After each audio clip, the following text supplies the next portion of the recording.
this is Alan Menken, composer of many of the musicals you know, I guess, from Disney shows and Little Shop of Horrors and most recently Newsies. And you're listening to Dave's Gone By with Dave Lefkowitz on UNC Radio. Shalom, shalom. Oh my God, am I talking to the wonderful Alan Menken here? Hello, Rabbi Sol. How are you? Shalom to you. Oh my goodness, it is such a delight, such a joy to have you on the radio program Dave's Gone By with me, Rabbi Sol Solomon. Let me tell the folks listening some of the credits of this man. This man has composed the music for Little Shop of Horrors, the Broadway musical hit Newsies. He did the scores for the movies and the shows of The Little Mermaid and Beauty and the Beast and the musical of Sister Act. This man has a star on the Hollywood Walk of Fame. I don't even get ketchup on my local sidewalk. This man has a star on the Walk of Fame. He's got 8 Oscar wins. That's one short. Am I joking? Am I wrong on this? He has 11 Grammys. Hey, Rabbi, you are so right. Thank you, Rabbi. And it is a mitzvah, and I am blessed. What can I say? Oh, and I am blessed to talk with Alan Menken here on Dave's Gone By. And let us explain right off the bat the main reason that we're talking now, in that in just a few days the ballots will be required for this year's Emmy Awards. So the Emmys don't air until September, but the people who vote have to vote by the end of June. And so you're up for a nomination for a song. What's the song and what's the show? Well, the song is the Broadway song from The Neighbors.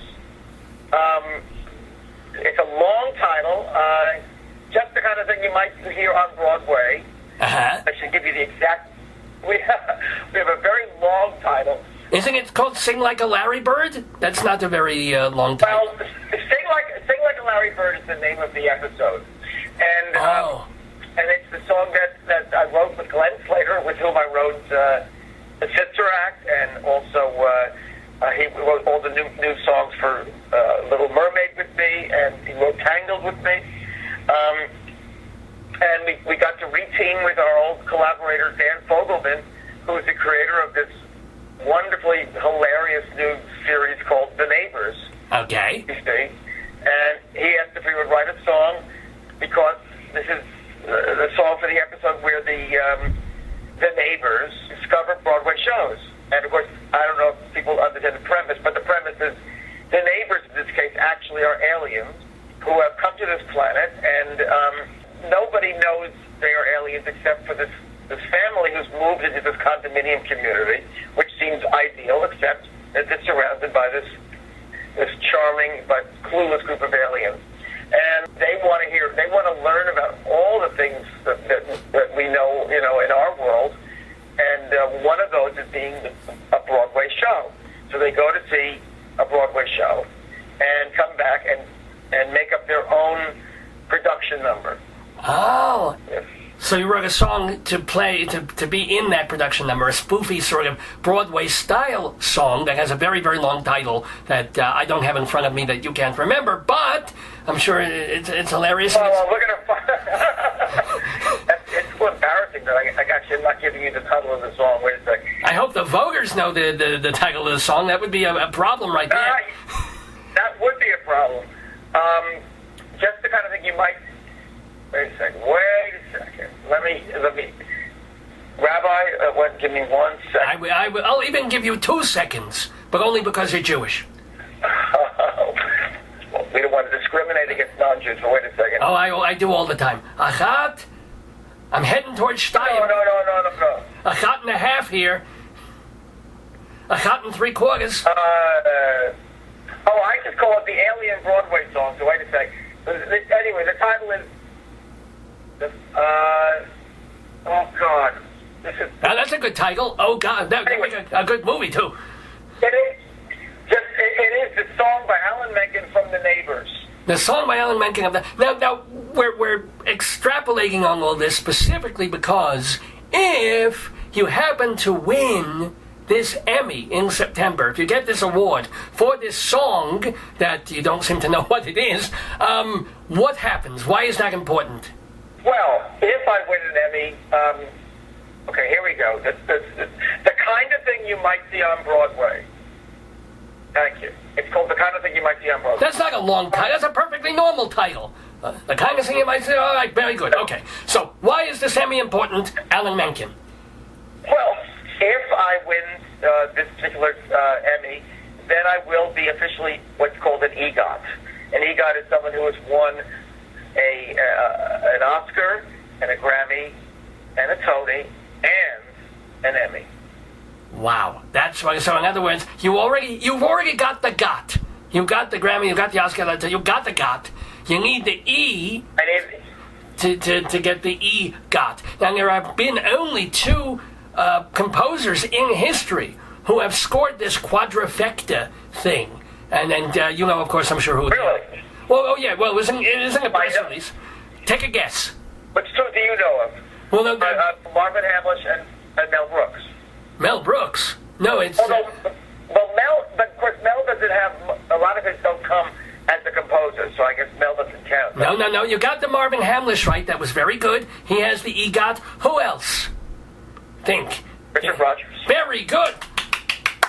I told you Jews were smart. Oh, my God, yes. So you would join this rather exalted company of the late Marvin Hamlish and the even later Richard Rodgers if you were to get this award. So, of course, we're all rooting for you. But let's roll it back with Alan Menken. Let's talk about how you got into creating music in the first place, both as songwriter and then into the theater. When did it all start? Yes. Well, it all began when I was a kid. Grew up in a family that loved music and loved musical theater and loved songs. But of course, it was a family of dentists. All the men in my family have been dentists. Oi, gewalt. So wait a minute, I have to ask, did your father pull your own teeth? Did he do your own teeth? Or did he send you to someone else? He did. Ay. Oh, my father took care of my teeth, and my father was a pioneer in the use of nitrous oxide, which, first of all, explains some of the inside information I had for Little Shop of Horrors. Oh, my God. Yes. That makes total sense. When I wrote Little Shop of Horrors, my dad was actually president of the New York chapter of the American Analgesia Society of dentists who promote the use of nitrous oxide as safe. So I have to ask, I'm sorry to keep interrupting you, but it's an obvious question. What did your family think of that character in Little Shop? Well, initially, I would say they were less than ecstatic.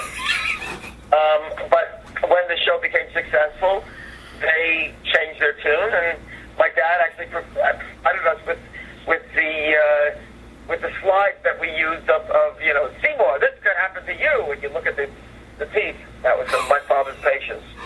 So he grew to love it and justified it by saying, look, if you think a plant can eat people, then I guess you think that a dentist could mask himself with death on nitrous oxide. So he was fine with that. Oh, so I took it from a family of dentists, but I loved music, and I really was not going to be a dentist. And I went to college as a pre-med. Oh, a pre-med. So you thought you would be. You knew if you weren't going into music, then dentistry it would have been. I didn't. I just lost interest, and I, in fact, devoted myself. By the time I was done with college, I had devoted myself to being a songwriter, and I joined a workshop called the BMI Musical Theater Workshop with a very famous conductor named Lehman Engel. I began writing musicals, and I never looked back. And of course, my life moved forward from there. Yes. And besides loving theater, I always loved film, and so scoring films was also something that, sort of on my wish list of things I wanted to do with my life. And thank God, when Disney came along, I got the opportunity to do that. So wait, was your first movie a Disney film? Was that the first film you ever did? Because that's a pretty high-level project for a first time. Well, the first. No. I had some, little unknowns. I wrote some songs for films prior to that, and of course, then we had, prior to Little Mermaid, we had, of course, the film adaptation of Little Shop of Horrors, for which we wrote the songs, and including the new song, but I did not actually do a film underscore until Little Mermaid. Oh, okay. Now I got you. My first musical was actually an adaptation of a Kurt Vonnegut novel called God Bless You with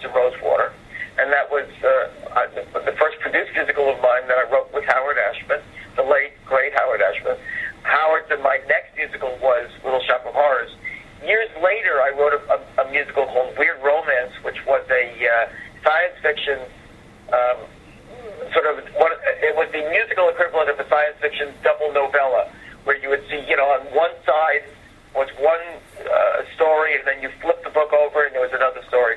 Oh my God, that's so cool. But again, and it's rude of me, I know, but I keep interrupting you because I want to ask these little questions that are sparked by Alan Menken's memories. So, first of all, you adapted a Kurt Vonnegut novel, God bless you, Mr. Rosewater, into. Did you have any contact with Vonnegut, or did his publisher just give permission? Oh, yes.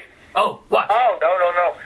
While we were still in rehearsal, Kurt came by one of our rehearsals and looked at what we were doing, and I conspicuously remember Kurt dancing his way out of our studio with happiness. He was a very generous supporter of what Howard Ashman and I were doing, and a very, very brilliant and nice man.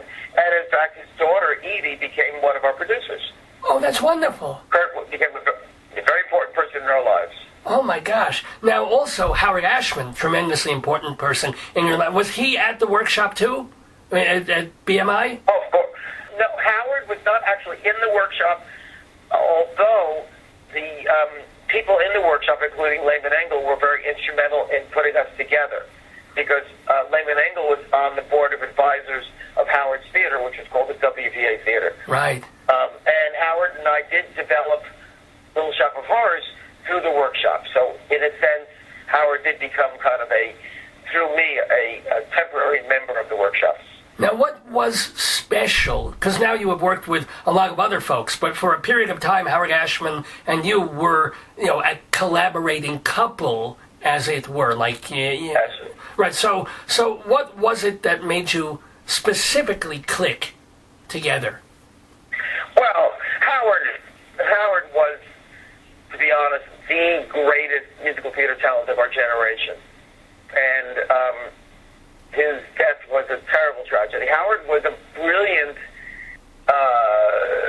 director, book writer, lyricist. He understood the structure of musicals, and he understood how to use musical styles in dramatic pieces in a really important way. So that after we wrote Little Shop of Horrors, what frankly brought me to Disney was the fact that David Geffen, who was one of our producers of Little Shop of Horrors, was a big proponent of Howard's talent and put Howard in touch with Disney. And Howard, thank goodness, brought me with him. Howard was one of those great theater minds and really understood how songs function in musicals in a brilliant way. Beyond that, both Howard and I loved working in very specific musical styles and writing what we call pastiche. So, especially with Little Shop of Horrors, working in doo-wop rock and roll was very, very much, something we had in common. Working with Vonnegut, we were working in, various styles of Americana. Working in Little Mermaid, we were working in reggae and in calypso. Working in Beauty and the Beast, it was French music hall and operetta. Working in Aladdin, it was Fats Waller and Cab Calloway. And, Jay was just a brilliant artist in working in all those forms. And, we had a wonderful collaboration. Let me ask, the idea to do Little Mermaid and use that calypso sort of music that led to the great song Under the Sea and the songs in there, was that, at what point, who was the person who said, okay, the idiom is going to be calypso? Was it you? Was it Howard? Was it Disney? Who was it? It was Howard. Wow. He just thought, and boom. And that... Initially, sorry. No, please. Forgive me for interrupting, Rabbi. No, of course. Initially, the character of Sebastian was kind of a stuffy English choir director / crab. And Howard said, let's make him, like a Caribbean crab. It gives us so much more to play with culturally and also musically. And that was a brilliant idea on his part. And did you know when you had a song like Under the Sea or Beauty and the Beast, do you know as soon as you put that last little musical notation on the page with all the staffs on it, did you look at each other and go, oh yeah? Did you realize at a certain point? Like, wow. Yes, we liked it. Yes, we thought it was very good. I mean, did we go, wow? No, we hope other people will like it as much as we do. And there were plenty of times where we wrote things and were very unsure. Howard, I remember we wrote the song Belle, the opening to Beauty and the Beast. Right. He made me wait about 2 weeks before we sent that song out because he was afraid that people at Disney were going to laugh at us. A 7-minute opening number for this movie. They're going to think we're crazy. And he was very insecure about it, and of course they loved it. So I said wow because I loved working with him so much. But, he was one of those people who was very cautious about going overboard about the quality of our songs. Working with him for all those years and then losing him. What was that like in the sense of having to grieve someone who you knew was going to die because, he died of AIDS, and then moving on with other people? Well, the process of completing Beauty and the Beast while Howard was succumbing to AIDS was pretty much as agonizing as anything I could imagine in my life. It was heartbreaking. It was just heartbreaking. And he died 6 months before the movie was released. He also died, midway into the process of working on Aladdin. And it was just terrible. He was, he was going to work on Newsies with me, and then he was just too sick to begin that. And so I wrote that with Jack Feldman, and it was a wonderful collaborator, and it all worked out wonderfully. But it was tragic watching a talent like that,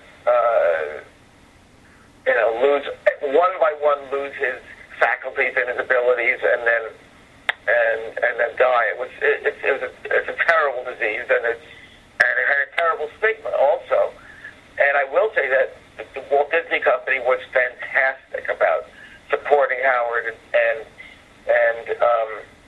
well, their policies, that's the interesting thing. Surprisingly enough, their policies have not been homophobic as far as I've read, even in their theme parks and things like that. Hardly. They've been the best company at that kind of understanding and support, and they were wonderful with Howard.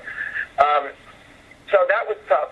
After he passed away, it was, the transition for me was I really took on the responsibilities that he and I had shouldered together.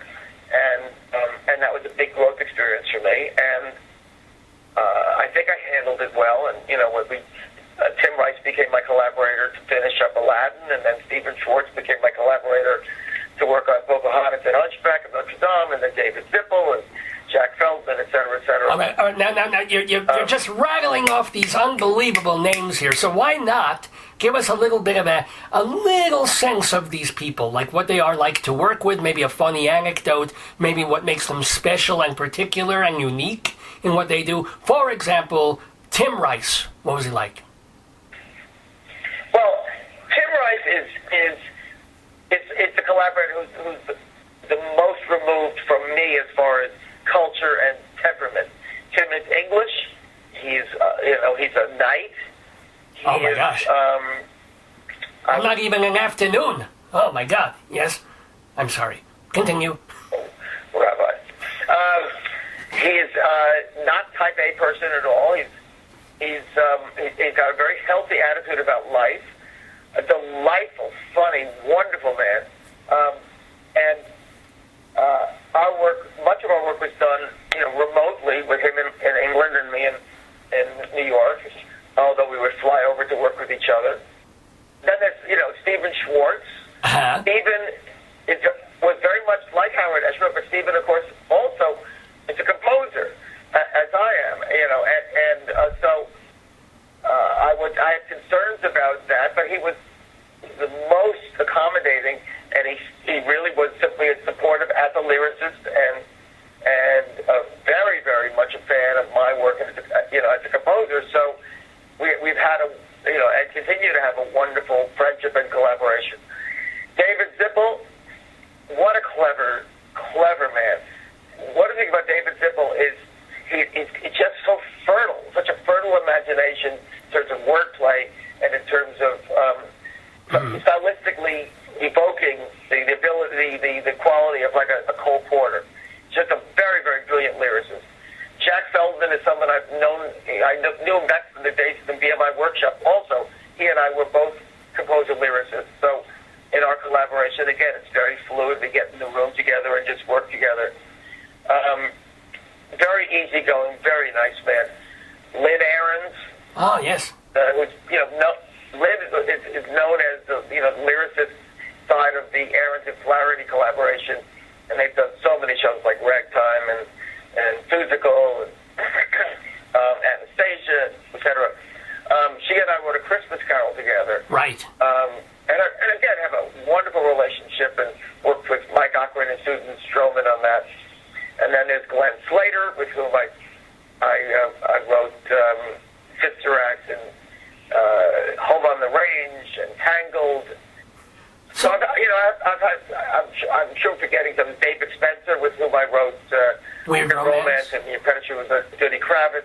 Now, let me ask you about that, if I may. We're talking with Alan Menken here on Dave's Gone By with me, Rabbi Sol Solomon, and Dave has been a longtime friend and acquaintance of David Spencer, and he remembers, like, years ago, the excitement. There was always this sense of, oh yes, in the next 6 months, the money's going to come and we're going to get Dougie Kravitz done on Broadway, and then 6 months would pass, and then it wouldn't happen, and then but no, there's another. How do you? Let me tell you something. Yeah.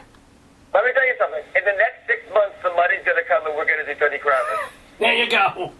But how do you, as a writer and as someone in a business that is so emotional and artistic in a lot of ways, how do you pick yourself up when you put all this effort and work into something, and we all know this happens in the theater. It almost happens, it's about to happen, and then the wind changes by 1 degree. How do you deal with that? Don't work on one project. Work on 5 projects at once. Just always be starting new projects.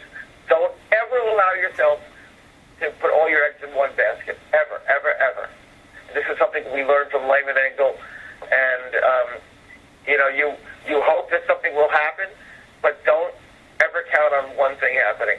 Dougie Kravitz, in particular, was a very tough project because, frankly, it's a story of, here's this Jewish kid who's, I hate to say it, but in his ambition ends up taking advantage of a lot of people, most of whom are the non-Jewish people in his life. That's a tough sell. I mean, at least I can get it for you wholesale. They're all Jews, but yeah. He loves his Zeta, he loves his father, he loves his tough relationship with his brother, but he really wants to prove himself to his family. But then there's Yvette, and there's Virgil, and these people who are so wonderful to him, and he is a little bit ruthless. So it's one of those stories that it's certainly not a simple slam dunk as far as having people want to invest in that musical. But I will say it is one of the most brilliant things I've ever worked on. I do have to say that David Spencer is one of the supreme talents I've ever worked with. Just an amazing talent as a lyricist and as a book writer. And I do treasure that relationship, as much as any other. Wonderful. Then I will tell that information to Dave, who will be very, very happy to hear it. But this also brings up the question of you work on a project, and do you sometimes know, obviously Beauty and the Beast was not just a huge film, but it was a big, big Broadway hit as well. And then you had some others too, and now you've got Newsies. And again, can you even tell, like with Little Mermaid, that at least box office-wise and review-wise was a disappointment? And so Disney backed away, and they put on Newsies and said, we're only going to do it for a couple of weeks. It'll be a limited run. Maybe people will go see it. And then suddenly Newsies explodes and almost wins the Tony for that year. So yeah. Can you, like on opening night, do you sense it?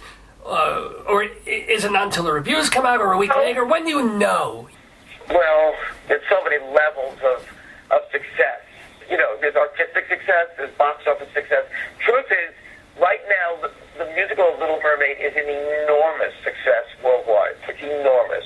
I come back from like a month and a half ago from Tokyo, for a year. I came back from Moscow where it's sold out for a year. Little Mermaid is a big hit. The production on Broadway had some failings, and it's just the production. The show itself, though, is actually immensely successful, and now it's a production at Dave Lefkowitz, which is essentially showcasing what is going to be the stock and amateur version of the show, and that's going to be very, very successful. In regards to Newsies, I mean, I guess that's the definition of who knows. You just don't know. A lot of it has to do with how people respond. And what's your competition for the year? True. It so happens that Newsies came in a good year. Newsies also came in with a lot of support from people who love that movie and really have a lot of affection for it. And it surprised all of us. You just never really know. It's, sometimes box office. I remember being with Stephen Schwartz on the opening night of Wicked, and you would have thought that show was going to close within weeks. And wow. Look at it. You just don't know. Look, for example, I mean, do you think that Leap of Faith got a fair shake? Well, do I think Leap of Faith got a fair shake? That was the musical based on the Steve Martin movie, and it had Raul Esparza in the lead role on Broadway about the faith healer who's not really a faith healer, etc. Yeah. Right, yeah. To be perfectly honest, I don't think Leap of Faith was very well produced. I think it was brought into Broadway prematurely and without support, and that was a problem. That's a show that needed to come in a way where there was an actual publicity campaign that had people understand that it was a tongue-in-cheek gospel revival, and it had a message to it. However, it was not simply what it seemed on the surface. That never got communicated, and it also never really had a chance to build any sort of audience support. But you also have to, have to understand that audiences, sort of have a mind of their own, and they speak. They speak through their pocketbooks. And clearly, if you look at Leap of Faith, or you look at a show like Scandalous, which you were not involved in. That's the Kathy Lee Gifford musical. No. Right. Yes. No, but it's another gospel, another musical about an evangelist. I think it's clear that there's not a big appetite for musicals about evangelists on Broadway right now. Well, although Sister Act did all right for a couple of years, that was yours. Not an evangelist, though. Well, you got a bunch of nuns singing and jumping around. It's close. Yes, exactly. Different. And Sister Act did pretty well. But I also think Sister Act probably did not live up to its potential. And I think part of it, maybe the title was a little tired. It's very hard to tell. You put stuff out there and you just see what happens. Certainly 6 months out, nobody would have predicted that Book of Mormon would be an unstoppable hit. Nobody would have predicted it. And then the show opens and audiences, including me, absolutely love it. All you can do as an artist is do your best work, put it out there, see what comes, and move on. That's all you can do. Now, speaking of best work, I am curious in relation to other people's work and other people's musicals. What would be your favorite shows that you have seen, not of your own, of the past, say, 10 or 15 years? Wow. That's a gaping silence right there. Yeah. No, it's fine. It's fine. I love Book of Mormon. Right, okay. I love the producers. As you can tell, I like to laugh. Okay, that's good. I love Wicked. I thought Wicked was wonderful. Wicked is brilliant. Yes. I thought Hairspray was a wonderful musical. Okay, so yeah, I can sort of see the genre that appeals to you. So let me then roll it back 50, 70, 80 years. What are your favorite musicals of all time? Fiddler on the Roof. Yeah, of course. Okay, Fiddler. Those are the top three right there. Fiddler on the Roof, right? And West Side Story. And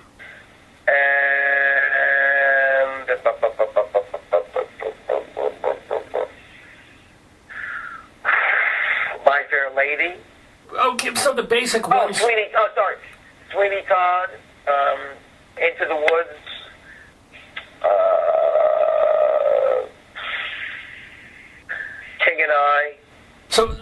ask you a question? Yeah, you've never worked with Stephen Sondheim, have you? On anything? No, of course, no. No. What is it about Sondheim that makes him so well, most people think he's pretty extraordinary. What's his gift? He is extraordinary. He's the full package. Stephen Sondheim has a peerless intellect as far as the quality of his writing as a composer and as a lyricist. He has a vocabulary that is so uniquely his own, and he has a vocabulary that captures a range of emotion that is extraordinary. It goes from pure whimsy, as in a funny thing happened in the way of the Forum, to the depth of a serious opera, as in Passion or Sweeney Todd, and captures such a range of emotions in between the angst of modern life. There's a great deal of impressionism in what he does. And well, certainly in Sunday in the Park with George, yes. Just kidding. Well, Sunday. If you look at Company or Little Night Music or Into the Woods, just fantastic command of his craft. Well, let me spin the question back on you, Alan Menken, and say your comfort zone, let's say, is fun, witty, amusing because you love to laugh, you love the comedy stuff. What is something that you wish you did a little better? Well, actually, let me amend that. Most people would say, if they say an Alan Menken song, actually where they would go first is the touching ballad, probably. Oh, because of Beauty and the Beast, right, yeah. We'll go. Well, or any of those songs. People tend to, that heart-wrenching ballad. If there's something I wish I did better. Well, one of the things I'm doing right now is, after 23 years, I'm returning to writing music and lyrics. Oh. Hope that goes well. And I'm not going to tell you on what, but I am working on writing music and lyrics. So that, I suppose, is in my bucket list of things that I still want to bring to the world. And can I ask, you don't have to tell us what that particular project is, but where on the pipeline are Hunchback of Notre Dame and Aladdin in reference to Broadway? Yes, Aladdin is opening in Toronto this fall, and then coming to Broadway in the spring. Hunchback will be, we're probably doing a production out of town next year, and then coming to Broadway maybe after that. And are there other projects that you're working on that you can talk about? No. Yes, there are other projects I've worked on, many of them. Can I talk about them? No. Okay. Only because the rights are still, either the rights are not totally sewn up, or because the people involved do not want it to be announced that I'm working on them. Sure, no, totally, that's you don't want to jinx things, of course.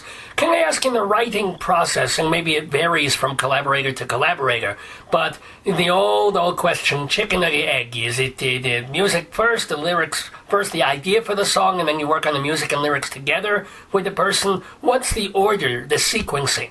Yes, my favorite is the third, as you said. My favorite is you get the assignment right, get in the room together, and then basically see how it comes. Sometimes it's music first, sometimes it's lyric first, sometimes it's a title first, sometimes it's a musical fragment, and then it's any number of things. You just try to get a toehold. You just try to get a beginning, and then take it from there. And are you one of those people who, when you get in the room with the other person, do you get right to work, or do you have to be like the writers on the Dick Van Dyke Show, where you, your show of shows, where you spend the first 2 hours making coffee, talking sports, and then it's like, okay, let's do it? It's a little combination of both. I would say not an hour, but we'll usually spend, a few minutes catching up, and then get into the work. Absolutely, because I love the work.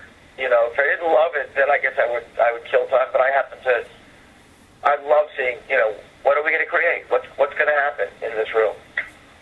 Now, can I also ask? We were talking before about your favorite musicals of all time, which were, pretty standard, obvious ones. But I'm curious, do you remember, Alan Menken, the first show that you ever saw live that your parents took you to? No, but Oh. it's either My Fair Lady, which I guess is like late 50s. There was a musical called Destry Rides Again, I remember, that my parents took me to. That was Andy Griffith, wasn't it? Yeah, maybe, but it was called Destry Rides Again, and I was a kid. Well, did any of them make... It doesn't sound like they make a really huge impression. I think the cast albums that your parents had made more of an impression than the actual visits to the that theater. made a very... Yes, it's true. That made a very big impression. I remember listening around the house to A Tree Grows in Brooklyn, and Fanny, and Finian's Rainbow, and, of course, Carousel, and Oklahoma, South Pacific. Oh, my God. Yeah, those were the shows I listened to growing up. Sure. Well, so many people now growing up have listened to the shows like Alan Menken has done, in the movies, of course, that he's worked on, from Little Shop of Horrors to Newsies to Sister Act to...